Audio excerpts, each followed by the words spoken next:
পাইছন আর অমুক আইছন না, অমুক আইছন না, অমুক আইলা না কেন, অমুক আইলা না নি, এই কথার উপরে জানি না জানি গেলে আপনি 0% হয়ে যাইলা হোক না। আউযুবিল্লাহ।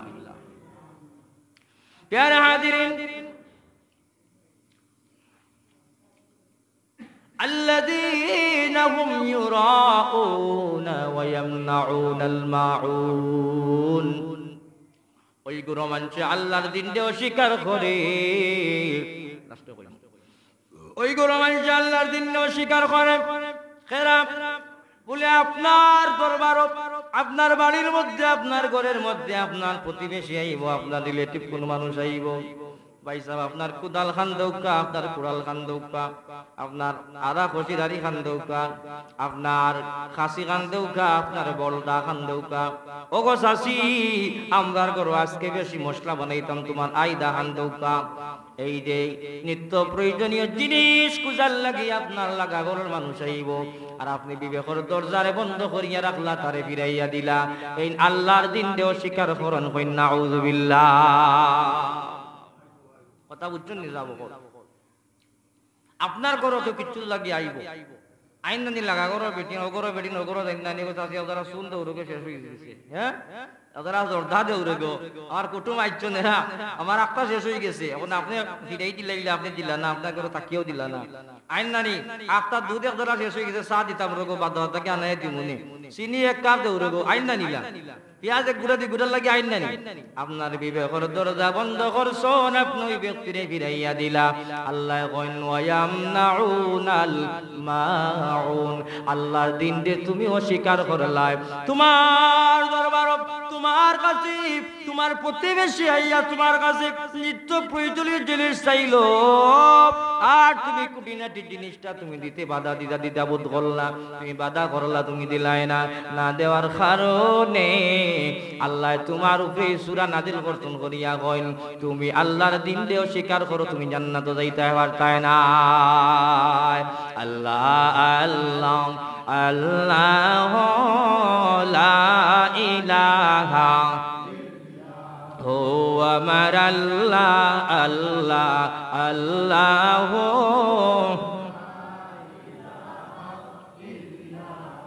মুক্তির তুফান আসবে যখন, নবী গো আমরা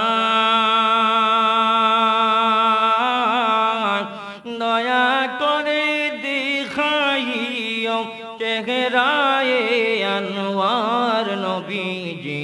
আল্লাহ আল্লাহ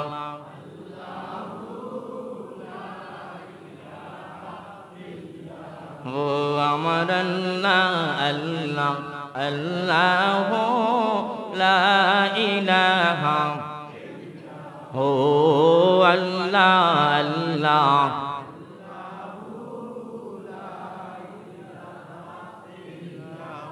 হাশরের বিচার চলবে যখন, নবী গো আমরা দয়া করে পান কুরায়, দয়া করে পান কুরায় হাউজে কাউসার নবীজি। আল্লাহ আল্লাহ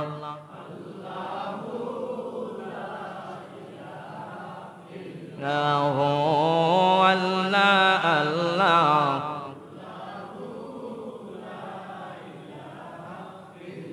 লা ইলাহা ইল্লাল্লাহু মুহাম্মাদুর রাসূলুল্লাহ সাল্লাল্লাহু আলাইহি ওয়াসাল্লাম।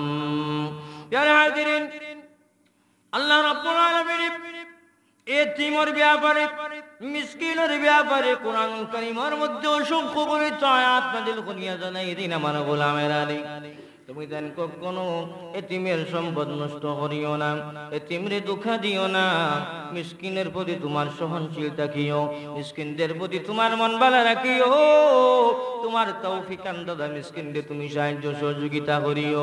আমি আল্লাহ তোমার সম্পদের মালিক বানাইলাম, আমি আল্লাহর সম্পদ হইলে তুমি আমার রাস্তায় ব্যয় করবা, আমার মিসকিন আমার ফকিরে তুমি সাহায্য সহযোগিতা করবা। কিয়ামতের ময়দানে আল্লাহ প্রভাবশালী ওগুলোরে জিজ্ঞাসা করবা, ও ধনাঢ্য ব্যক্তি না রে, আমি আল্লাহ প্রকাশে ছিলাম, আমি আল্লাহ উপাস ছিলাম, আমি আল্লাহর খানি দিলাই না, আমি আল্লাহ অসুস্থ ছিলাম, আমার চিকিৎসা করাইলাই না। ওই সময় বান্দা ডাক দিয়া কইব, গো আল্লাহ, আপনি তো কোনোদিন বুকাশি হইন না, আপনি তো কোনোদিন উপাস করেন না, আপনি তো খাইন না, আর আপনি তো কোনোদিন অসুস্থ হইন না। গো আল্লাহ, আপনাদের চিকিৎসা করাইবার লাগে আমরা টাকা দিতাম। আল্লাহ পরওয়ারদিগার ডাক দিয়া কইবা, গোলামের ও আমার গোলাম, তোমারে আমি আল্লাহ সম্পদশালী বানাইছিলাম, টাকাওয়ালা বানাইছিলাম। তোমার প্রতিবেশীর মধ্যে অনেক বন্দা বান্দি না খাইয়া ঘুমাইছে, অনেক বন্দা বান্দি উপাস খাবাস করছে, অনেক বন্দা কষ্টের জিন্দগি কাটাইছে, আর তুমি কুরমা পোলাও খাইয়া রাত যাপন করছো। একটা দিন আমার মিসকিন আমার গোলাম ফকিরে তুমি সাহায্য করছিলাইনি। সুবহানাল্লাহ। আল্লাহর দরবারে ফরিয়াদ জানাইব বান্দায়, আল্লাহ আপনি তো কোনোদিন অসুস্থ হইন না, আপনার তো চিকিৎসার দরকার হয় না, আপনার তো সম্পত্তির দরকার হয় না। ওগো আল্লাহ, আপনারে কিভাবে আমরা টাকা পয়সা দিতাম আসিল? আল্লাহ ডাক দিয়া বলেন, গোলাম রে, আমি আল্লাহর পক্ষ থেকে আমি গনি, আমি ফকির নাই, আমি আল্লাহ ধনী, আমার ধন ভান্ডারের শেষ নাই। আমার দেওয়া সম্পদ হইতে, আমার ধন ভান্ডার হইতে তুমি গোলামরে দান করছিলাম, দান করিয়ে তোমার দায়িত্ব নিছিলাম। তোমার প্রতিবেশীর মধ্যে অনেক মানুষ টাকার অভাবে মারা গেছে, অনেক মানুষ চিকিৎসার অভাবে মারা গেছে, অনেক আমার গোলাম বন্দা বান্দি বেমার আজার হইছে, কষ্টের মধ্যে আসিল। তোমার যে সম্পদ ইসলাম টাকাওয়ালা বানাইছিলাম, তুমি আমার বন্দার কোনোদিন খবর নিসলাইনি, আমার বন্দারে টাকা পয়সা দিয়ে সাহায্য করছিলাইনি, আমার বন্দারে খাওয়াই লাইলে আমি আল্লাহর খানি হয়ে গেল নে, আমার বন্দার চিকিৎসার টাকা দিলাইলে চিকিৎসা করাইলে আমি আল্লাহর চিকিৎসা হয়ে যায়। সুবহানাল্লাহ। ওই কঠিন ময়দানে মাহশরে এর লাগে আজ শরীফের মধ্যে ধনীর চাইতে গরিব 500 বছর আগে জান্নাত যাইব। কইনা সুবহানাল্লাহ। ধনী তান ধন ভান্ডার তান সম্পদের হিসাব দিতে দিতে দেখা দেব 500 বছর আগে গরিব ফকির সকল ব্যস্ত গেছেন। সুবহানাল্লাহ। আল্লাহর দাবি জানাইবা, আমি আল্লাহ উপাস আসলাম, খাওয়াইছিলাম, আমি আল্লাহ অসুস্থ আসলাম, আমার চিকিৎসার ব্যবস্থা করছিলাম। আল্লাহ তার কথা কইন না, কইন আমার গোলাম, আমার অসহায় বন্দা বান্দি যারা আছিল তাদের খবর তুমি নিছিলাইনি, তারা টাকা পয়সাতে সহযোগিতা করছিলেন, তার চিকিৎসার ব্যবস্থা করছিলেন, তারে উপাস খাবাস করছে, অভাব করতে, তার অভাবের সময় তুমি তার সামনে গিয়ে দাঁড়াইছিলেন। আল্লাহ জিজ্ঞাসা করবা, হোক সুবহানাল্লাহ। বেশ তো দাবা কঠিন হইব না সুযোগ হইব? কইন না কঠিন হইব যদি এটা খেয়াল করে চলইন না। আল্লাহ রাসূল সাল্লাল্লাহু আলাইহি ওয়া আলিহি ওয়াসাল্লাম ইরশাদ করেন, দুনিয়ার উম্মত ছাড়া যেই ঘরের মধ্যে একটা এতিম থাকে, এই ঘরের মধ্যে আল্লাহর বরকত হয়। দেই বান্দা বান্দি একজন অসহায় এতিমের মাথার মধ্যে হাত বোলায়, আচ্ছা তার মাথার উপরে হাত দিয়া তার সান্ত্বনা দেয়, বাবা রে তোমার আব্বা নাই, কি হইছে, আমি তোমার আছি, তুমি চিন্তা করিও না, তোমার কোনো চিন্তার কারণ নাই। তাহলে তার আব্বার অভাব বুঝতে দেওয়া হয় না, তারে সান্ত্বনা দেওয়া হয়, তার মাথার উপরে হাতটা বুলাইয়া দেওয়া হয়। ওই হাতের নিচে তার মাথার যত চুল পড়িয়েছে চুলগুলো হাতের নিচে বড়বো, এই এক একটা চুলের বিনিময়ে আল্লাহ এবং তার নামায় আমলের মধ্যে সওয়াব লিখিয়া দেওয়া হয়। নবীজি ফরমায়, যে খালি টেবিলের মধ্যে একজন এতিম থাকে, দুনিয়ার মধ্যে পৃথিবীর মধ্যে আসমানের নিচে জমিনের উপরে, এই জমিনের উপরে সর্বোত্তম খাবারের টেবিল হইল এই টেবিল, যেই টেবিলের মধ্যে একজন এতিম থাকে। কইনা সুবহানাল্লাহ।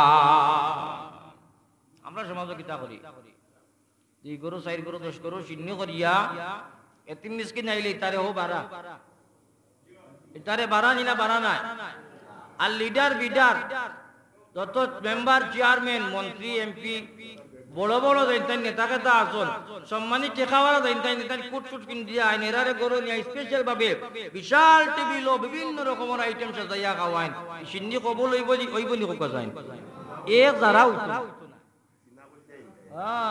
গরুর সিনা কলজা বুনা করিয়া টেকাওয়ালা ওলরে বিত্তিয়া রাইয়া আসাই না উদা কইয়া দিতা কথা ওলা আসিল না নি বলে যে খানি পায় না তারে খাওয়াইতাম যে খানি পায় না তাই বুকা শুধু খানি দেওয়ার কথা আছে আপনি সিন্নির আয়োজন করিয়া বিবাহর আয়োজন করিয়া অলিমার আয়োজন করিয়া দেখা যায় কিতা বড় বড় টেকাওয়ালা ধনী সকল সম্মানী সকলরে আর যারা খানি জীবনে গরুর মাংস গুস্ত 1 কেজি লইয়া খাওয়ার তৌফিক নাই হ্যাঁ ছাগলর কষির মাংস কিনিয়া খাওয়ার তৌফিক নাই এটা দেখা যায় খাইতেও পারে না তারে কেউ খাওয়াইও না আসাই না উদা কথা আসিল তো যে খানি পায় না পাল্লা পাল্লা খানি খায় না তারে খাওয়াইতাম কিন্তু দেখা যায় এর বিপরীত আমরা এই সিন্নি জিয়াবত তা কবুল হইব নি এই এতিম মিসকিনদের ব্যাপারে আমার রব্বে করিমের ঘোষণা দাদা আমি সম্পদ টাকাওয়ালা বানাইলাম ও গোলাম তুমি কিতা করিও যারা বোকাশি যারা ক্ষুধার্ত যারা বালা খানি খাইতে পারে না বালা বস্ত্র বালা খাবার কিনতে পারে না তারারে তুমি কিতা করো তোমার তৌফিক আছে তারার খবর নাও তারারে বস্ত্র দাও যারা খাবার সুবন্ধা কাপড়ের ব্যবস্থা করিয়া দাও যারা টাকা নাই টাকার ব্যবস্থা করিয়া দাও যারা চিকিৎসার অভাবে তারা কষ্ট পায় তাদের চিকিৎসার ব্যবস্থা করো আর যারা এতিম মিসকিন অসহায় তারা সচ্ছল ভাবে চলতে পারে না তাদের মাথার কিনারায় গিয়া তুমি দাঁড়াও তাদেরকেই সান্ত্বনা দেয়া হোক পরামর্শ দেয়া হোক অর্থ সম্পদ দেয়া হোক তাদের ব্যাপারে তুমি সাহায্যের হাত বাড়িয়ে দাও কন্যা সুবহানাল্লাহ এতিম দুর্বল তার আব্বা নাই যারা আব্বা নাই তারা বুঝরা তারা কত বড় মাথার বট গাছ নাই আসাই না উদা তারা আব্বা দুনিয়ায় ছাড়ি বিদায় নিয়েছেন এরা কত কষ্ট করে যে বাপ আসলা আলো তার কত বড় একটা বট গাছের ছায়া আসিল যার আব্বা নাই এ বুঝে কত বড় বাপ হারানির বেতা বাবা হারানির বেতায় এ বুঝে তার কত বড় ছায়া তার মাথার কিনারাটা কি হচ্ছে আপনার আমার সমাজের মধ্যে দেখা যায় যে এই সময় সন্তানরা অসহায় হয় ভাই বাইরে কাটে মারে বাইরে এই সময় ইন্তেকাল হয় সুযোগ পাইয়া দুর্বলতার সুযোগ পাইয়া এতিম বাতিজা বাতিজির সম্পদ আত্মসাৎ করিয়া নিয়ে গিয়া কলম মারি নিয়ে গিয়ে বন্দর জমিন বাড়িতে চেষ্টা করে 2 আর 4 রাত পালায় তার বিটার মধ্যে আড়াইতো আপনি লেখিয়া নেই আপনি কথাটা মেমোরির মধ্যে ঢুকাই না আপনি জান্নাতে যাইতে পারতা না আমার কথা নি না রাসূলুল্লাহর কথা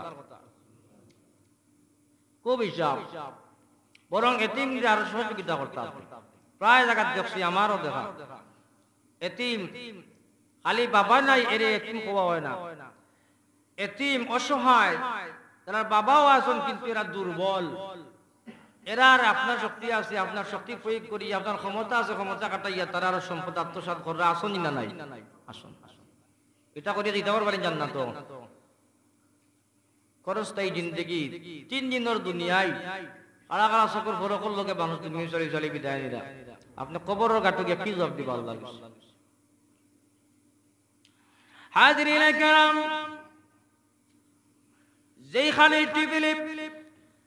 যেইখানের টেবিলের মধ্যে একজন এতিম থাকে তারে যদি সব মানছে গুরুত্ব দিয়া সুন্দর করে তারা খাওয়ায় আল্লাহ রাসূলে ফরমান পৃথিবীর মধ্যে সর্বশ্রেষ্ঠ খাবার টেবিল হইল এতিমের টেবিল সুবহানাল্লাহ যে আমার নবীজি এতিম আসলা নিনা না নবীজি এতিম ছিলেন এতিমের বাণী শুনিতেন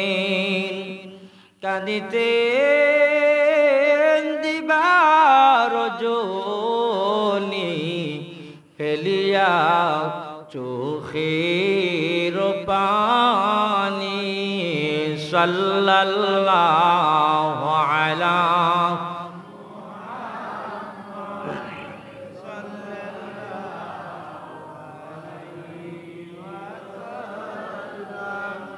সাল্লাল্লাহু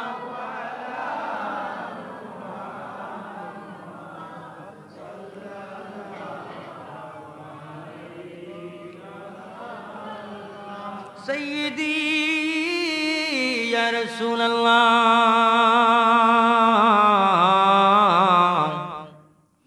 সাইয়্যিদি ইয়া হাবিবাল্লাহ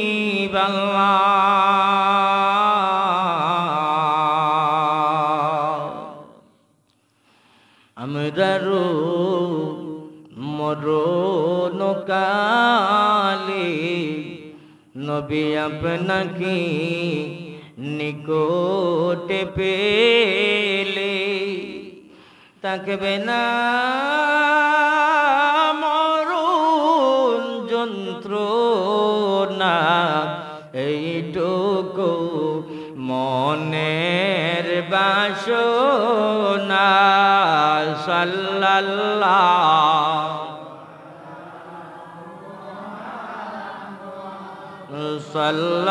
সাল্লাল্লাহু আলাইহি সাল্লাল্লাহু আলা মুহাম্মাদ সাল্লাল্লাহু নবীজি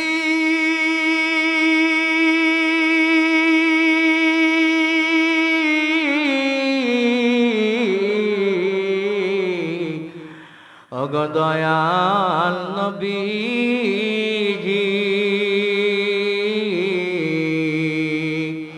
হাসরে নবী দুজাহান কাদিয়া হইবেন পেরেশান শুনো হে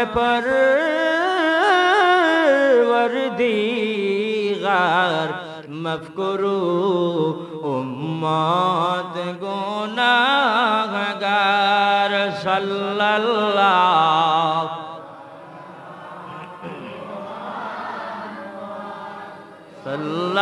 সাল্লাল্লাহু আলাইহি সাল্লাল্লাহু আলা মুহাম্মাদ সাল্লাল্লাহু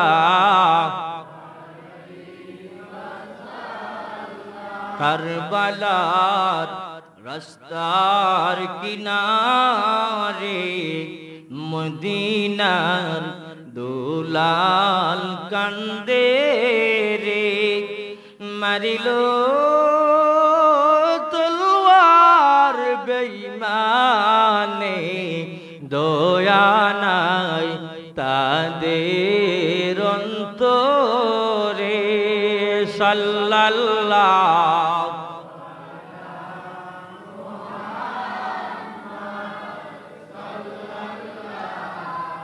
আলাইহি ওয়াসাল্লাম সাল্লাল্লাহু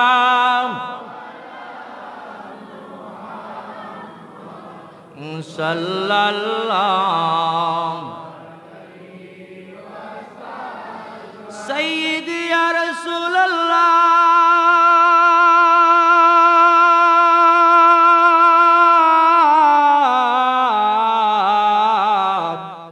وسلم عليك يا حبيب الله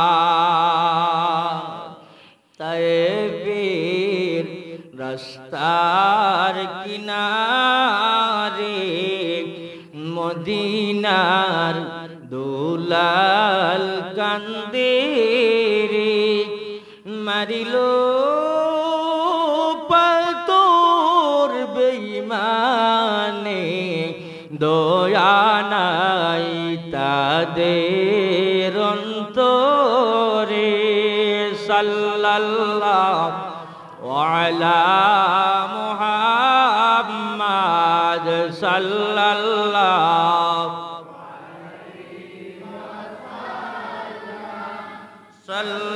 সাল্লাল্লাহু আলা মুহাম্মাদ সাল্লাল্লাহু আমার ভাই ওগুল বাবা ওগুল ফেরাউন যেই সময় নীল নদীর মধ্যে বলি দিত যেই সময় মূসা আলাইহিস সালাতু ওয়াস সালাম নীল নদীর মধ্যে আল্লাহর হুকুমে তার লাঠি প্রয়োগ করার মাধ্যমে আল্লাহ 12টা রাস্তা করিয়া দিলাম। ওই সময় এই সময় ফেরা